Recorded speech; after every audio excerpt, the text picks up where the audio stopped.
All right, good evening, everyone. So, PIB comes up with this year-end review, which will be a source of questions for UPSC prelims. Now, I was going through the newspaper articles from Indian Express, Hindu, and then I saw that everything is already summarized here. So I thought, why not help you understand like how UPSC picks up questions? What are the sources of those questions? Let me put them here. Let's see what are the issues discussed. First one, Kashi Tamil Sangamam. Did we discuss about this? Done. National song, Vande Mataram. We'll discuss about this when we are reading modern history part. Ministry showcases India's rich showcase. This is not. Okay. Kalagram. This is about Mahakum in the context of Mahakum. 150th Advent of Gaudiya Mission founder Prabhupada, Srila Prabhupada. Kamb Ramayan tradition revives with the inauguration of the Kamb Ramayan festival in Tamil Nadu. So like this, you will have a list of issues which we were already discussing. But what PIB gives us here is a list of events. This list of events should be linked to the static part, and that is how we were preparing. So how I will be curating this current affairs, I will be looking at the previous year questions. Based on the previous year question themes, I will be mapping it to the static points, and from that static I will extrapolate it to the relevant current affairs. This is one way. The other way is reverse engineering. Find the list of current affairs, then check how many of them were actually asked in the previous year questions, then link the static and the dynamic part and club it together and give you one final compendium where everything will be covered at one place. That is what we are doing here. So if you are actually looking at it, we were coming in a order of importance, the likelihood of some points getting asked in the exam.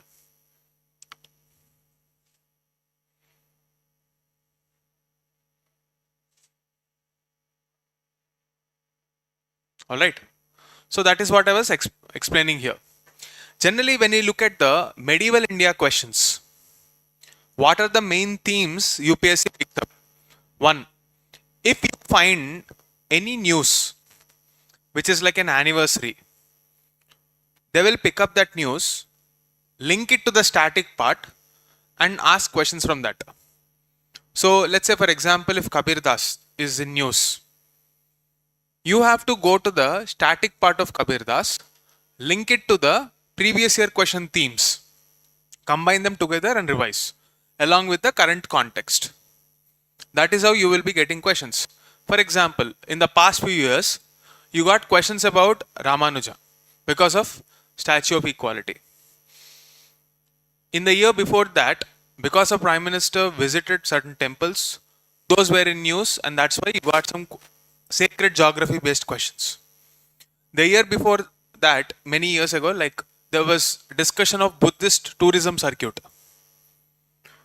So the places related to Gautam Buddha were asked, and the logic behind that, like which of the following places Buddha must have visited.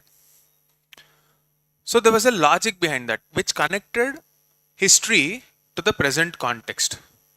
Most of the times, even historical questions, even though they appear from static textbooks, it's like if you have 1000 pages of information, out of those 1000, can you remember everything? Difficult. So we will take those cues which are picked up from current affairs. Let's say if you are doing that as first priority, out of the 1000 pages, you will narrow down that to a few hundred, like couple of hundred pages. Just as a quantifiable measure, I'm telling you. From those 200 pages, you will be picking up those facts which PYQs were testing and what current affairs is there. So from this 200 pages, you will again narrow down to, let's say, 30 or 40 pages. And you revise them multiple times, solve them through questions. So the strategy here is to bring down the funnel like this. For every subject, this bare minimum, if you by heart, the rest of the questions can be solved through logic. That is what we were doing throughout the entire history series based on current affairs. Okay. Broadly speaking, these are some of the news categories from which you can expect questions. First is politics. If there is a political event, or let's say there is a usage, like say for example Kiladi excavation, it became a point of contention. So politics can be a source of inspiration. Then if there is any excavation with respect to Europeans, that is again being picked up. For example, many years ago there was this excavation about Saint Thomas. That was asked in UPSC directly. The small caveat here is you are not getting questions directly from the previous year, like T-1. They're probably going towards 2 or 3 years back also. So we will be covering those also, but the first priority will be the last 12-month current affairs. And year-end review, whatever points are there, we will be covering them. How? Not just as like those single line items which are mentioned in that, but by linking it to the static textbook and previous year questions, like a comprehensive system. Okay. So yeah, like I mentioned, one is politics, the other one is with respect to any archaeological evidences related to Europeans. Then anything that has got to do with art and literature. In the last few years, this is also one rising theme. Of course, religion. Next, this is the 500th anniversary of the first battle of Panipat, and you need to know some facts regarding this. So please write down. While you are in this class, I would expect you to write down instead of going through the text again. What is so important about this battle? It established the Mughal Empire. Okay, it's the dawn of the Mughal Empire. Who is the founder? Babur. One important point, Persian and Turkish. There are two different languages. Babur was predominantly using Turkish. Persian as a language came much later in the Mughal history. The initial days were Turkish. It was all about Turkish. So there is mention of these tactics in Babur's warfare. If you find those terms, like say, which of the following terms explain so and so? Tulugma and Araba. What are they? You don't have to exactly memorize this. Just focus on the nomenclature here. Next, what is the takeaway, historical takeaway? It marked the end of Delhi Sultanate and moved towards Mughal Empire. Gunpowder use. This is often confused fact. If the statement says Babur introduced gunpowder for the very first time, it's false. Lot of candidates make this mistake. India already knew gunpowder, but it was used on a very extensive scale and a large scale for gaining success by Babur in the first battle of Panipat. Okay? That is a point you need to remember. War tactics, language, political significance, and gunpowder. 4 facts that you need to remember. Clear? If you wrote down, we'll move forward.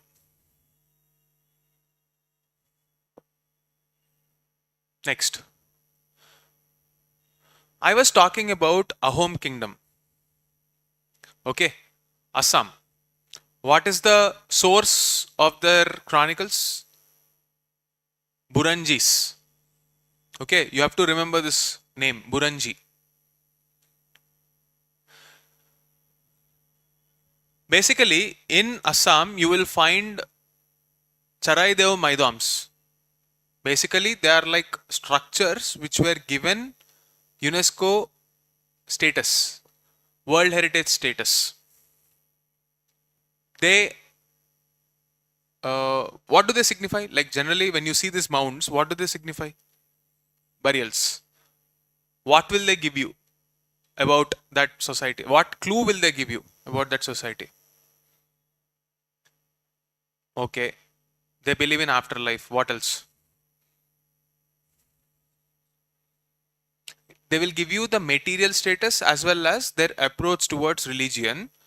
When you put them together, it will give you a clue about how the society is structured in that time.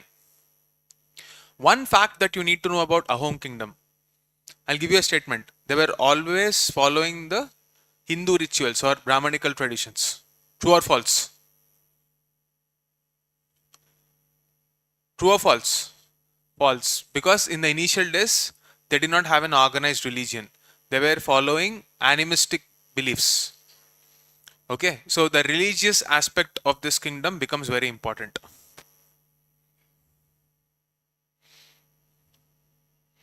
What other points in history are important with respect to this kingdom? The pike system. Okay, please note this down. Pike system.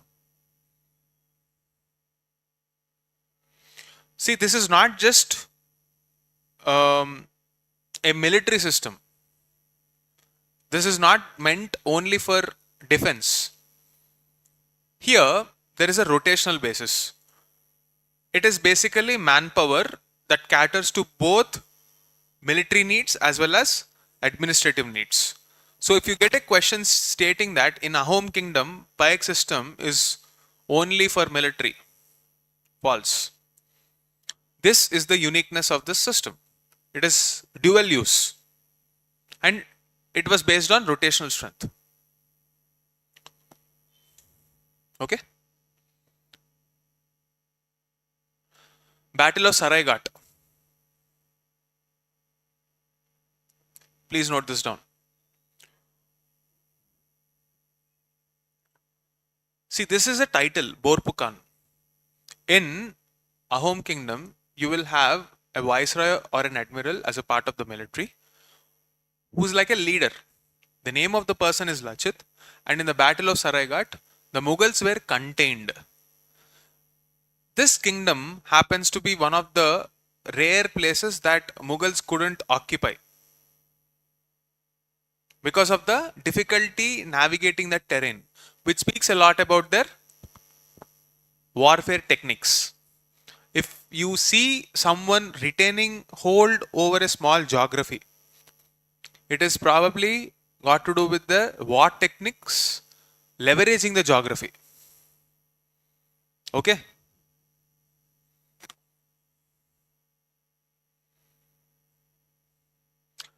The term pike, frequently mentioned in the history of medieval Northeast India, refers to what? Forced labours of foot soldiers who rendered service to the state in the rotation? This is the answer.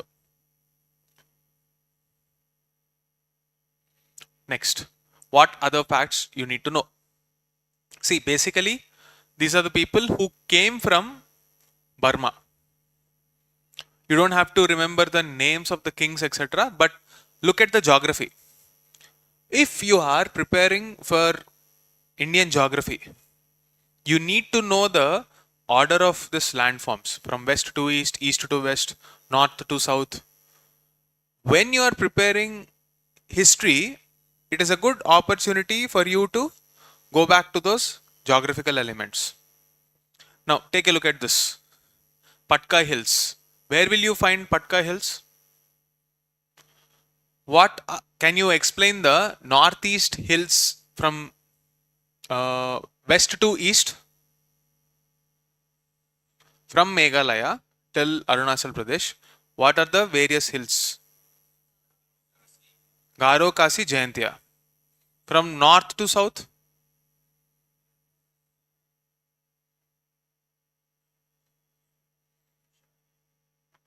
Lushai Hills. Where would you find Lushai Hills? Manipur or Mizoram? Then what else can you think of? See, you have to revise this geographical elements. See, memory will work best when you associate different subjects and fuse them together. Alright.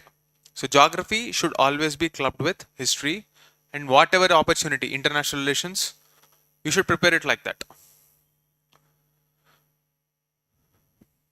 Yeah, I gave this point.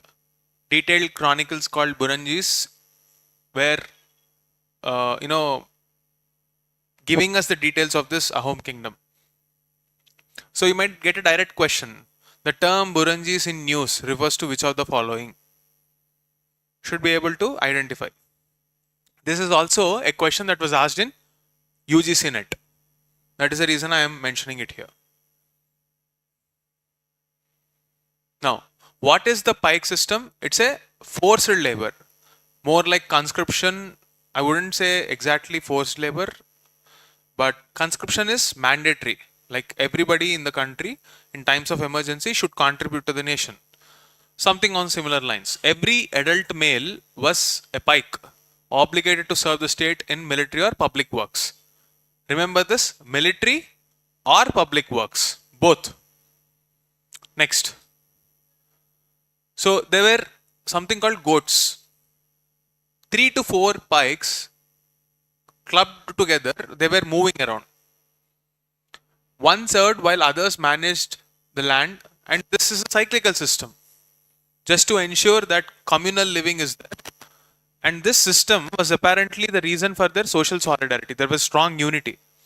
And since this element of common land ownership is there, mutually shared responsibility is there, people didn't have the need to defend their private properties because everybody will take care of everything. And that is the reason behind the success for the pike system. For many centuries, this system continued. There are some hierarchical ranks: Bora, Saikia, Hazarika. So, Bhupen Hazarika, for example, if you find this personality in Assam, this is the backdrop. Everyone is a pike there. Remember, entire community, everybody belong to that system. It's not like it's a hierarchy. But you of course need organizational strength. This is the organizational strength.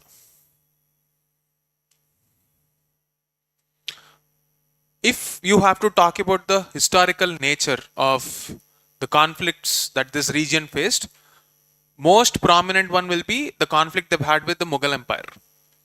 Mughals wanted to occupy this territory, and we have seen how it was not easy. One of the significant aspects of this kingdom is they were living on the banks of river Brahmaputra.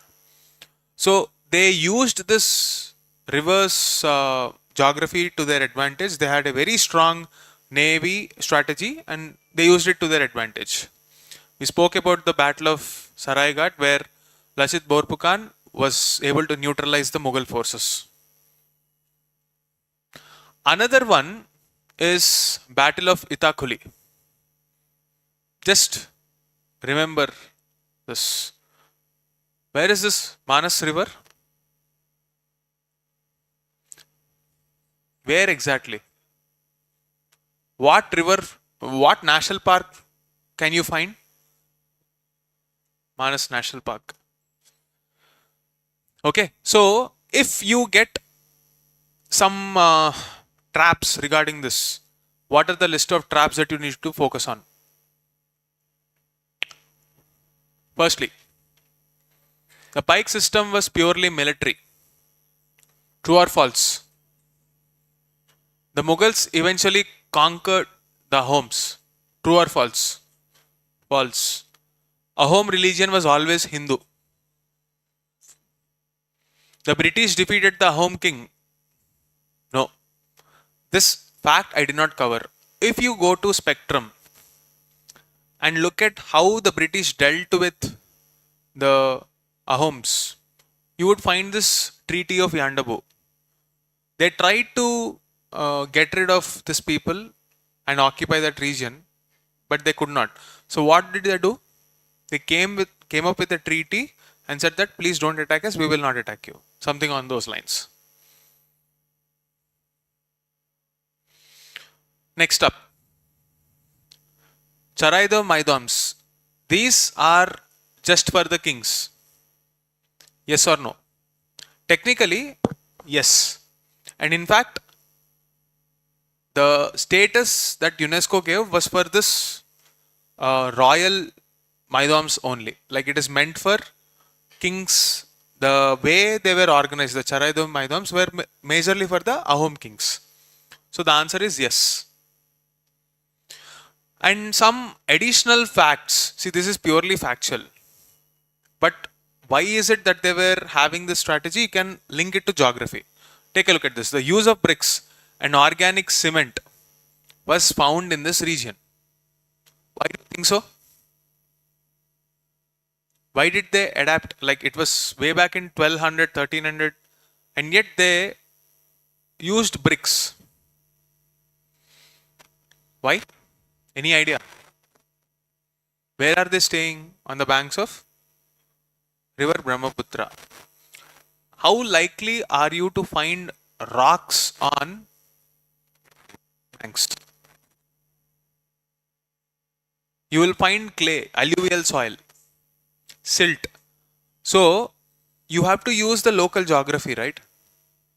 They used these bricks to create that structure, and since they require some element of binding, they use this organic cement made of sticky rice and eggs. Whatever material they've had, they used it. Clear? In this context, many years ago, there was a reference to one more tribe in the northeast region known for their rice cultivation. Can anyone tell me what that tribe is? Apatanis.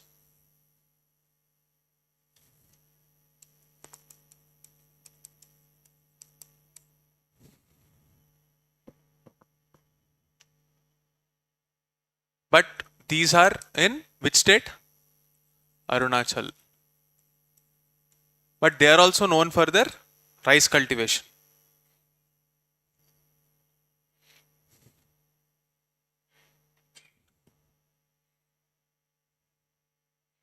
One more fact that you need to know. Ahoms were the one who introduced wet rice cultivation to this region.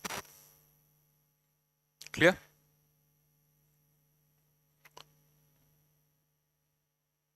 Yeah. Some more important sites. Rangghar, Talatalghar, Siva Diol, like Dol or Diol, whatever you call it, it's about temple.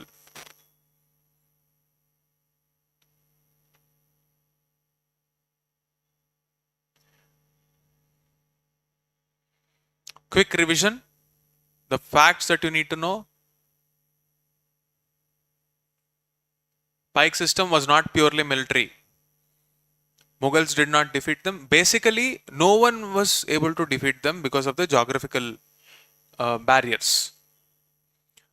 Take a look at the kingdoms, the geography, their language, their culture, the important points that we discussed here, namely the architectural elements and the key structures.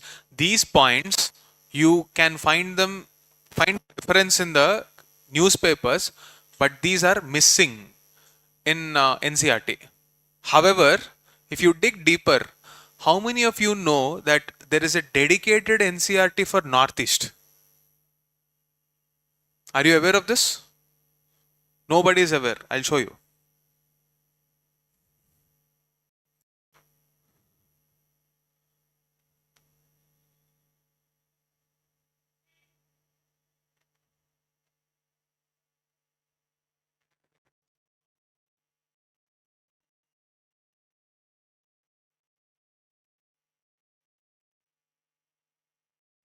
I don't know if this is the one. Yeah.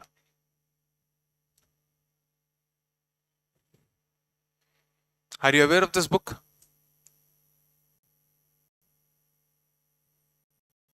60 pages. Of course, you can't read everything. So, I'll tell you what you can read in this. So, the points that I picked from this book only. Now, I would not recommend that you sit and read this because the cost benefit is going to be very bad. Let me handle that work.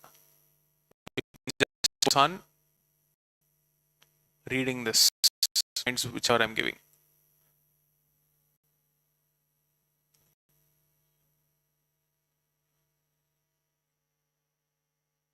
Why is it in moving?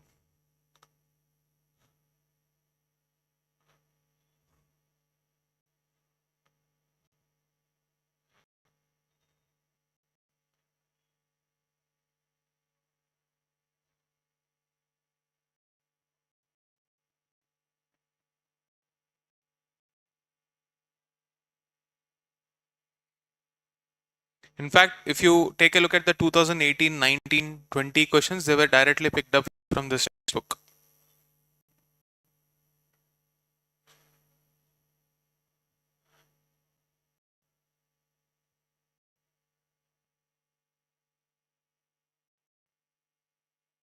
Yeah.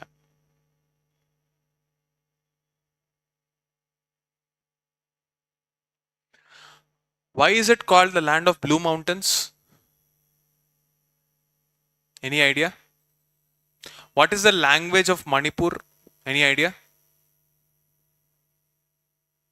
Is it Manipuri? If Manipuri is the language, then what is the dance? Do you have a Manipuri dance? What are the classical dances? Is Yakshagana a classical dance?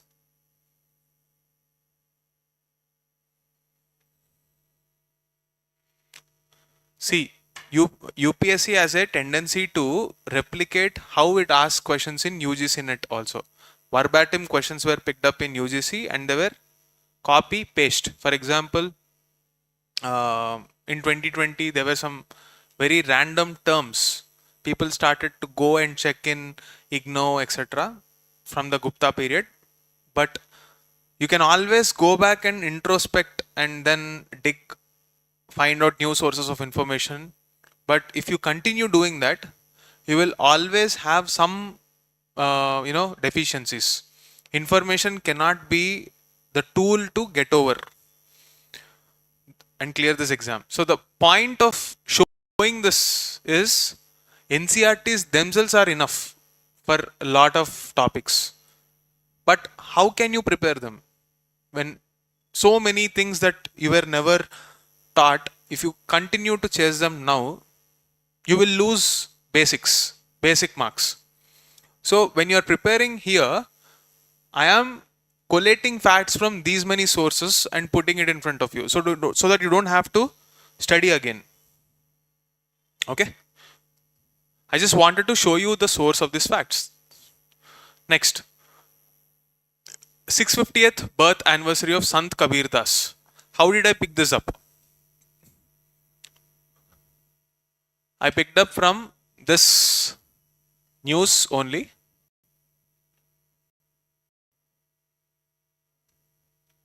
If you have time, you can go through this year-end review. But anyway, I'll come back. 650th birth anniversary of Sant Kabir Das. Who is Kabir Das? Bhakti saint. Bhakti saints are known for what? Like why? What problem were they trying to solve in Indian society? Why did they gain prominence? they democratized access to religion, okay, through socio-religious reforms.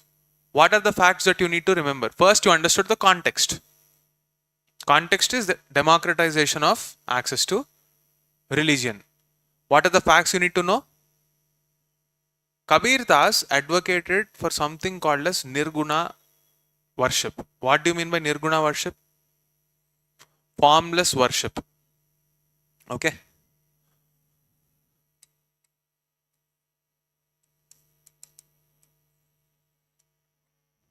Nirguna, opposite is?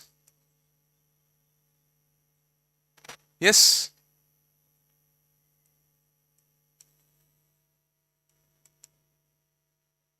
Clear? Is it true? You did not finish your history basics? Okay. Fill in the blanks. Alvars, Nayanars. See, there are some couplets, key phrases in philosophy and history that you need to remember for your art and culture. Please go back and brush those basics. Anyway, coming back. What is the point of trigger for this current affairs? First is 650th anniversary. Second is there is an initiative from the Ministry of Culture along with Ministry of Tourism. They want to promote the places around the life story of Kabir Das as a tourism circuit. And they also want to propagate the lessons. So for mains points, these are the three things that you need to know. What is Kabir Das' contribution to the Bhakti heritage? What is his literary and spiritual legacy? And contribution to the present times, contemporary relevance and contemporary economy. These 3 points will cover that. Now we are preparing for prelims. We will go to the next set of facts. He is known for his Nirguna Bhakti. There are two, formless and with form. When you're talking about formless, it is philosophical in nature, where you are looking at the abstract energy. Okay, so you will notice a combination of Islam influence and Hinduism here. Basically, Bhakti period and Sufism both combine and tell the same, lessons. But the way they communicated that varied from region to region, language to language, method. Same story, different formats.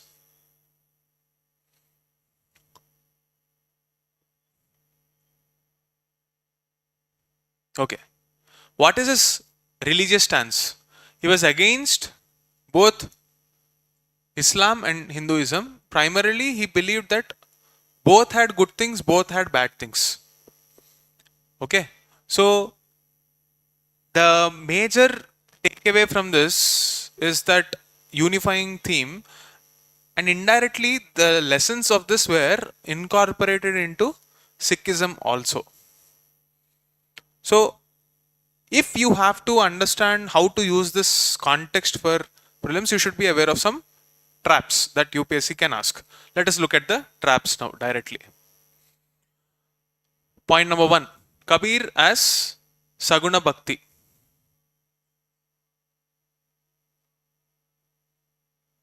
Nirguna. First point. Okay. How is, let's say for example, Mirabai different from Kabir Das approach?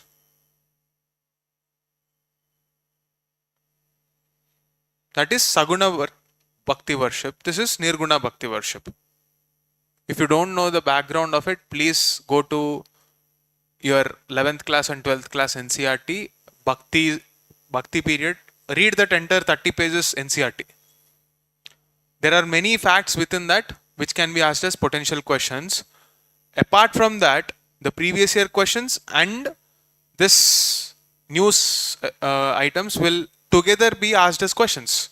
So that is the kind of preparation you need to do. Next, Bijak. It's a book written by Kabir. False. it is based on Kabir's verses, but it was more like a compilation of his followers rather than he himself sitting down and writing it. Next, Kabir belonged to a royal court. Bhakti saints never or rarely had patronage. Okay. The difference between other period poets and this period poets is the democratic access only. They didn't have royal patronage. Some Sufi saints definitely were visited by kings. For example, Nizamuddin Auliya. Many kings wanted to have his blessings. He was treated as a spiritual guru for a lot of kings, but that is not patronage. Okay? Royal patronage means the saints and the poets depended on the king. Saint and dependence are not going to coexist. Saints don't need patronage. They are ascetics by nature. They want to renounce everything. Why will they depend on kings? They rejected Islam or Christianity only. This is one question which was asked in some state PCS. Does Christianity exist at that point of time in India? No. Kabir Panth is mainstream Vaishnavism. Because Kabir Panthis in this region, in the eastern part of the country, coexisted with the Assamese Vaishnava sect, Neo-Vaishnavites as they are called. So a lot of people confuse both of those traditions. They are different. They might have some overlapping features, but they are different. Just write this down also. His teachings were found in Guru Granth Sahib, which is the compilation of the Sikh Gurus, the lessons of the Sikh Gurus. So, just because his teachings were found there, does it mean he's a Sikh saint? No. Okay. Next. 350th anniversary of coronation of Shivaji Maharaj. Maratha Kingdom. It is in news for this reason as well as the military landscapes getting UNESCO World Heritage Site status. Clear?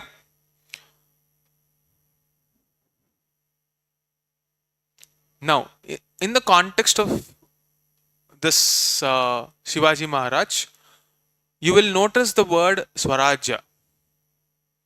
Swarajya, as we know today, and also in the context of freedom movement, means self-governance or freedom.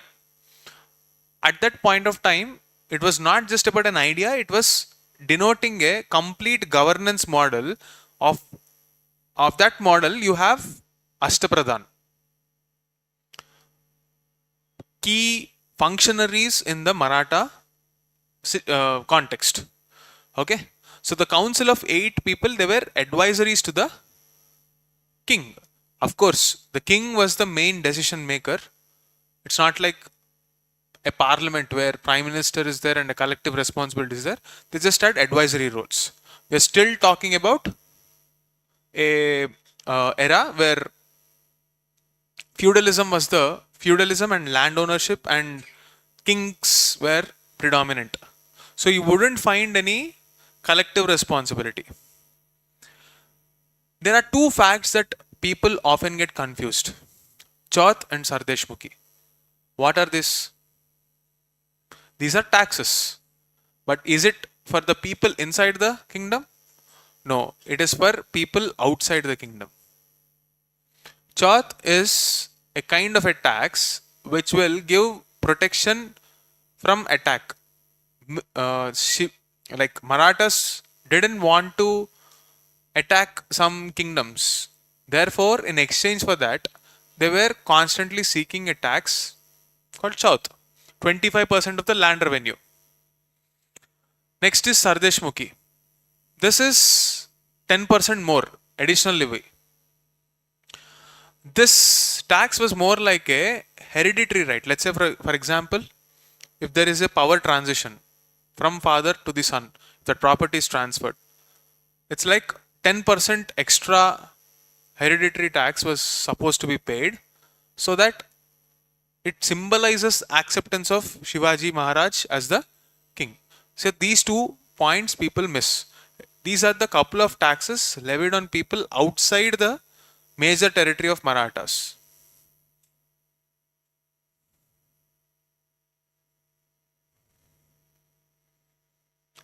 So what are the important points you need to remember? Ashtapradhan is a collective council. True or false? False. It is just a advisory council. It has no collective responsibility. Peshwa. Peshwas is not, they're nothing but prime minister. Are they hereditary? Yes or no? Both yes and no. In the initial days, they were purely on the basis of merit. But after Shahuji Maharaj was killed, next set of Peshwas, it became sort of hereditary from Balaji Vishwanath times. Okay. Chauth was within Maratha territory? No. Sardeshmukhi is religious tax? No. Swarajya is a concept of village autonomy only? Again, no. It is a complete political sovereignty within which you have this Ashtapradhan system.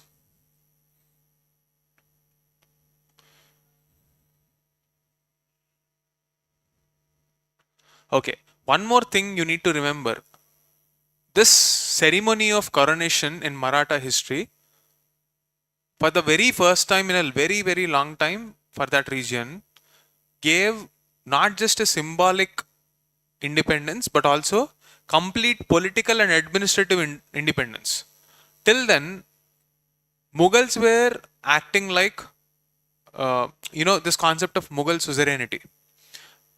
The locals were basically accepting Mughal as the king, and in exchange they were staying as allies. That changed during Maratha kingdom. Okay. Next. See, in news you also have some more ports. We discussed ancient ports. In news you also had medieval India time ports, and they were talking about the maritime trade. So, if you take a look at the medieval India network of trade, at that point of time, Asia was extremely rich in comparison to the Western world. The Asian side, whether it is China, India, and the island nations of present day Indonesia, Malaysia, because of the spices they held and because of various commodities that India, China, and other Oriental countries had, we were an extremely wealthy nation. Our entire region of Asia was extremely wealthy. In fact, India was the richest country in the world at that point of time due to its vast wealth. But what happened? Of course, you know the advent of Europeans, you know the entire history, what happened. As a matter of fact, by the time independence was achieved, India lost almost 45% of its wealth only in a span of 40 years. Historically, it held almost half of global GDP. And if we have to look at the total wealth that India lost in its entire colonial history, 45% of that wealth was lost only in a span of last 40 to 50 years, which is not exactly documented. Okay, so from 1900 to 1947, whatever wealth that India must have lost, 45% of that went in the last 45 years only. You can imagine the amount of plunder that Europeans had. Okay, so one more important point that you need to know is India today will have a monopoly because of the sovereign nature. But maritime trade had no sovereign power. Let's say if you construct a port or if you held control over a small area, you can declare that as your own port. Mughals did not pay that much interest. They did not show that much interest in naval expansion. They were happy with ruling over the northern part of the country and occasionally expanded to the southern parts during the later phase of Mughals. So we discussed about the key imports and exports, but one important point you need to know in medieval times: horses. Horses were imported into our country from both Mongolia as well as Turkey. Clear? For example, Vijayanagara, you will notice that Vijayanagara kings had relations with the Gangas of Orissa through the control over Andhra Pradesh. From Orissa till Karnataka. Why did they have control? Why did they want to have relations with the Orissas, or why did they have relations with or sometimes even control over Orissa? It's because of the control over port in the Orissa region. What were they importing? Horses. And also the skilled professionals who maintained this horse stables, and also the armed forces, the military. Okay. The same tradition also brought many horses from African region. So Africa, Turkey, Mongolia. These are the three hubs for horse trade. If you take a look at Sisupalgarh, I told you that they were trading with East Africa. So earliest evidences of this horse trade even in that times were found. But this was one of the major assertion, but we did not have a conclusive evidence. But there are common coins in Sisupalgarh and East Africa. So the other explanation is the kings wanted to have East African wine. It can either be the horse or the East African wine that led to the trade relations between these two. Okay. So what are the important ports during medieval India? Bharuch in Gujarat, Malabar coast at Calicut, Coromandel coast, Nagapattinam, and if you take a look at where they were traveling to, in China you have a place called Yuanming.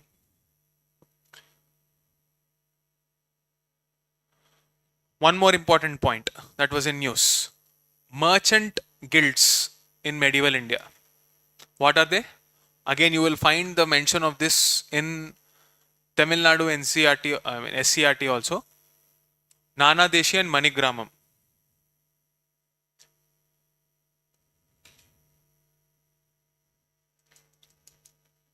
Write them down.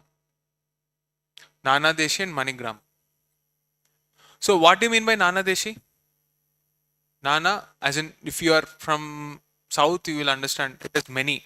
Deshi means many countries. So you will find merchants of many countries as a part of this guild, and basically these are long-term traders, long-distance traders. Here one interesting fact is trade finance.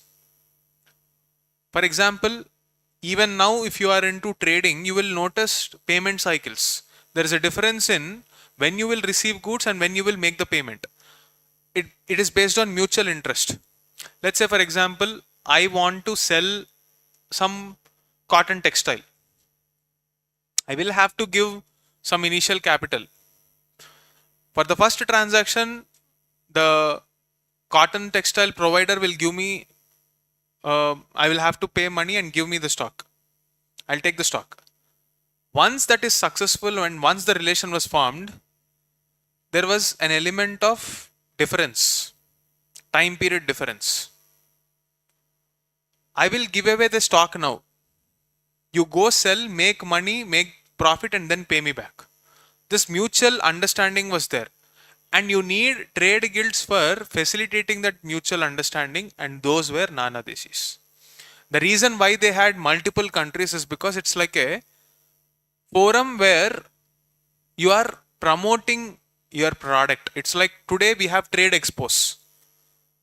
Understood? Let's say you have exhibitions. Like you go to this high-tech city part, high-techs. If you notice, trade expos will be there. People from, let's say, if there is a plastic expo, people from all across the world will come to that place for networking and finding new customers. Trade guilds were like that. Okay? Manigramam. This powerful merchant guild is urban based, deeply involved in overseas trade, finance, and significant temple endowments. Remember, when trade and temples come together, it involves the concept of legitimacy. Okay? They also existed with Nana Deshis, and there is one more trade guild called Ayavole. Ayavole. So these names are there in Tamil Nadu SCRT. If you get a point, even as a matter of fact, in that question in 2020, where they were asking about paramitas, one of the option is about merchant guilds. Had you prepared Tamil Nadu SCRT, you would have eliminated that option. So you can use previous year questions, not just for finding the right answer of the question, but also the options will give you a direction on what to prepare.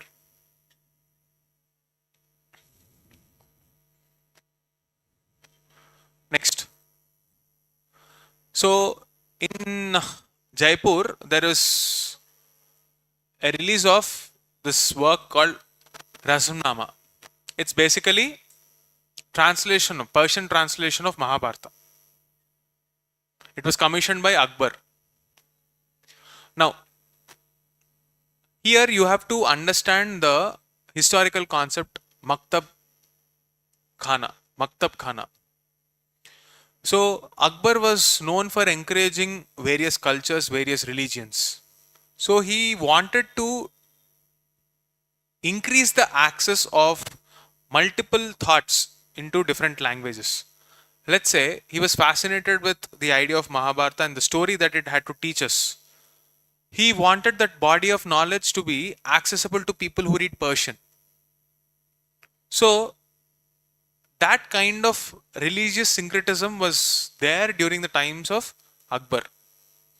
In fact, the distinctive feature of Akbar's period is this religious syncretism, which was not found in later period. Okay? So you will notice some major works during this time. What are they? Mahabharata, Ramayana, Atharva Veda and Panchatantra.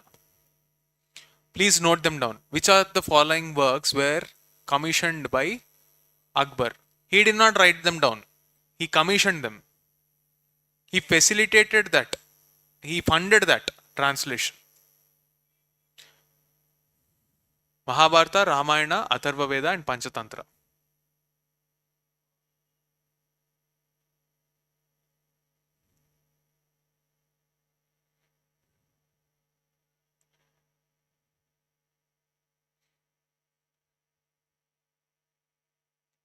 Next, in the context of last year's G20 summit, there was a discussion of Anubhav Mandap. We need to know what that is. Let's see.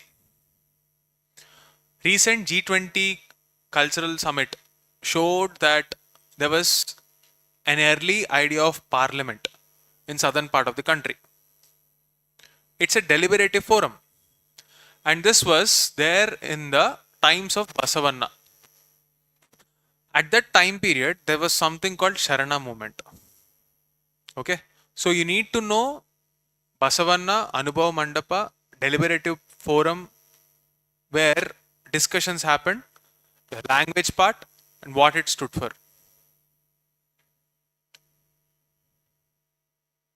Right now. This part. We'll go to each of these points.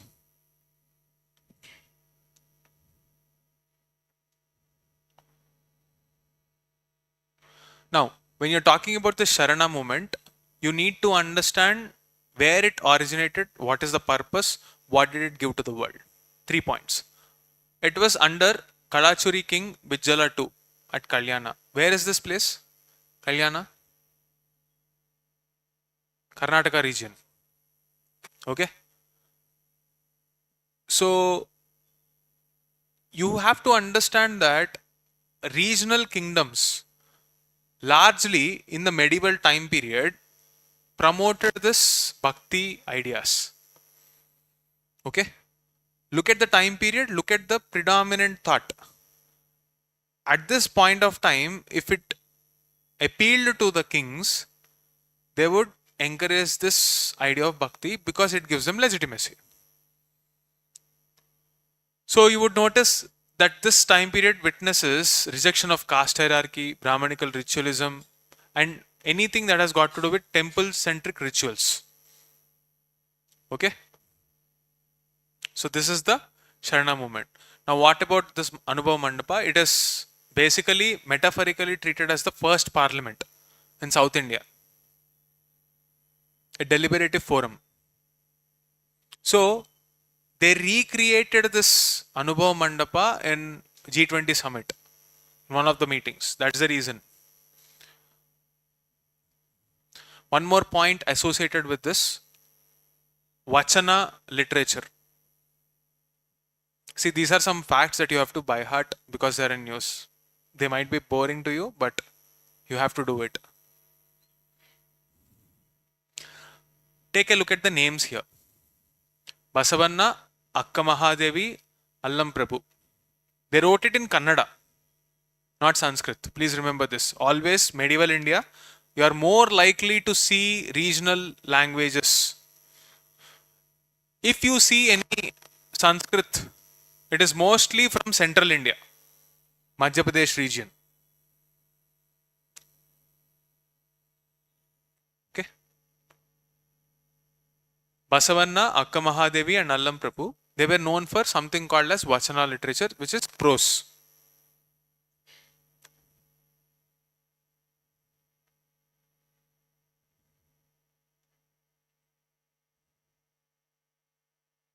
One more thing. This point you should not forget. Basavanna, even though people think he opposed kings and kingship, that is not correct. He worked with the Kalachuri state as a minister himself.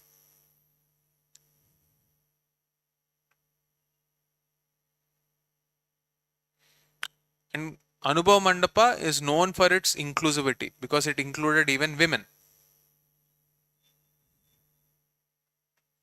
Okay. These are some of the facts that you need to remember. And if possible, go back to the year-end review of PIB.